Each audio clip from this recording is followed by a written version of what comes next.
pessoal, vamos dar início ao nosso sexto vídeo. Vamos falar de algumas ferramentas de apoio ao ciclo PDCA.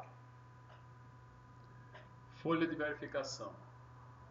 A ideia da folha de verificação é registrar todos os dados coletados. Então tudo que for levantado, tudo que for identificado durante o processo de análise e levantamento deve ser registrado para uso posterior.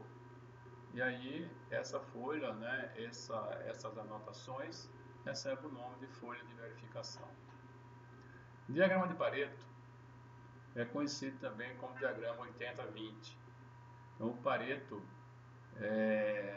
define que caso se tenha 10 problemas para ser resolvido, vamos imaginar que tenha sido no desenvolvimento de um software, e temos 10 problemas identificados, então o Pareto define que 8 deles são simples e 2 deles são mais complexos.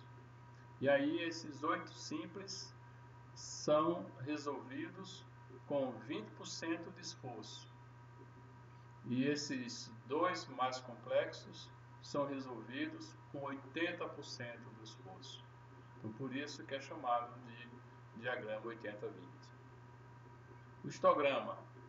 O histograma é também conhecido como distribuição de frequência.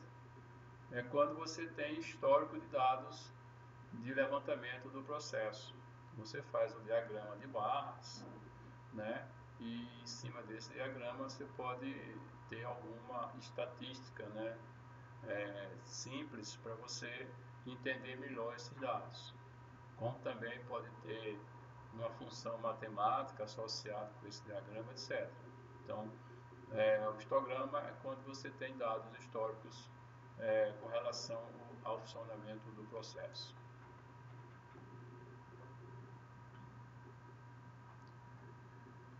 Estratificação.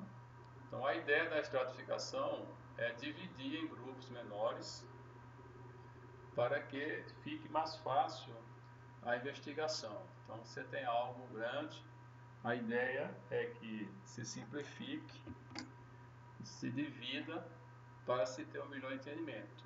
Então, ele pode ser dividido do ponto de vista de tempo, de local, de tipo, de indivíduo, etc. A ideia, a grande ideia da estratificação é que você divida para melhor entender. O diagrama de causa e efeito, também chamado de espinha de peixe, é quando você tem um problema e você vai descobrir as suas causas. Tá?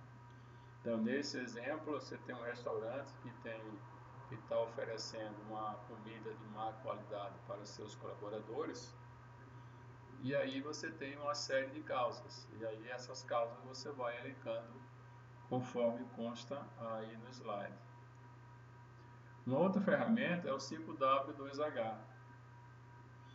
E aí, esse 5W vem do inglês, são 5 perguntas, e o 2H também são 2 perguntas. Então, no caso do exemplo, é um vazamento que está existindo na indústria, então isso está aumentando o consumo, aí precisa ser eliminado, quem é que vai eliminar, aonde é que está o problema, isso tudo são as perguntas. E por fim, vem a pergunta do how, que é o como, e do how much. Então, como vai fazer para resolver o problema e quanto vai custar. Então, é uma ferramenta bastante simples e muito importante, porque te dá uma visão de você pensar no que, onde, como, porquê, quem, e como e quanto vai custar.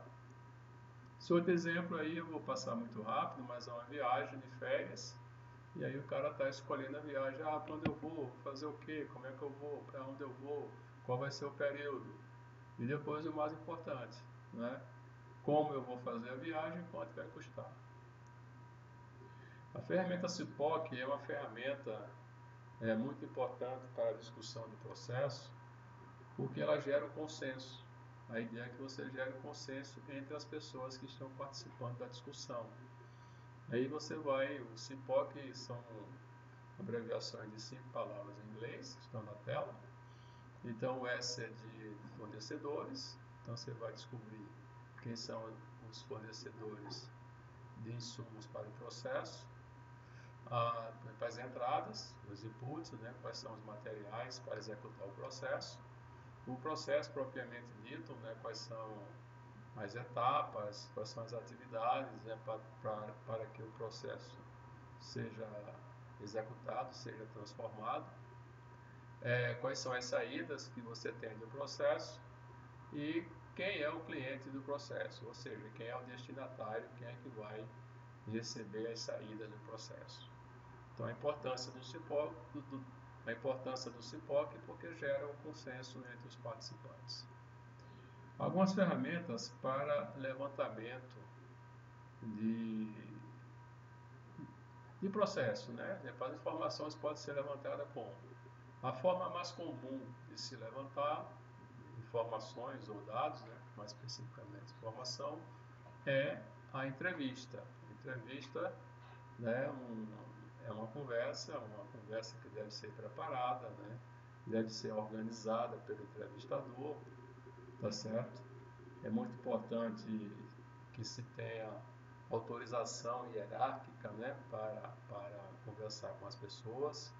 Você não pode estar chegando numa área, né, conversando com os funcionários sem ter passado pela autorização das chefias imediatas, né? Então, as perguntas têm que ser claras, né? Tem que ter um objetivo. Previamente se deve tentar entender do assunto, né? Precisa saber escutar, esperar que a pessoa termine sua explanação, né? Não entrar em conflitos, não entrar em confrontos e, de certa forma, você se organizar para fazer a entrevista, você planejar a entrevista, mas você não pode fazer da entrevista um interrogatório. A ideia é que seja uma coisa mais informal. Uma outra técnica muito boa, né, para se levantar dados e informações, é você ter um workshop estruturado. E aí o bom disso é que você cria um consenso, você junta várias pessoas para discutir, né, sobre um determinado assunto. Tem uma pessoa que conhece um pouco mais do assunto, né, que seria o facilitador, e aí você evita um grande problema que tem nas entrevistas, que aí uma pessoa pode dizer uma coisa, outra pessoa, um outro usuário pode dizer uma coisa até contraditória ou um pouco diferente. E aí no workshop estruturado, todas essas pessoas estão juntas. Então, se existir confronto, são resolvidos no mesmo momento. Só que isso tem um custo mais caro. Você pode fazer conferência via web, quando os participantes estão geograficamente dispersos.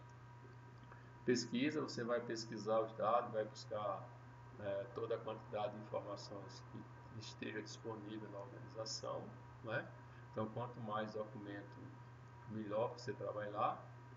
Então, na pesquisa você tem o risco de demorar muito tempo, né, e também não obter o consenso. Você pode fazer, exemplo, uma observação direta do trabalho, né, do funcionamento do processo e sair documentando, né? E aí você precisa se garantir que a sua observação não está fazendo com que as pessoas trabalhem de forma diferente. Você pode ir lá fazer, né? Tá certo? Para entender melhor como vai funcionar o processo. Você pode fazer vídeos também, e isso é importante. Você pode utilizar os vídeos quantas vezes quiser, quantas vezes você precisar, né?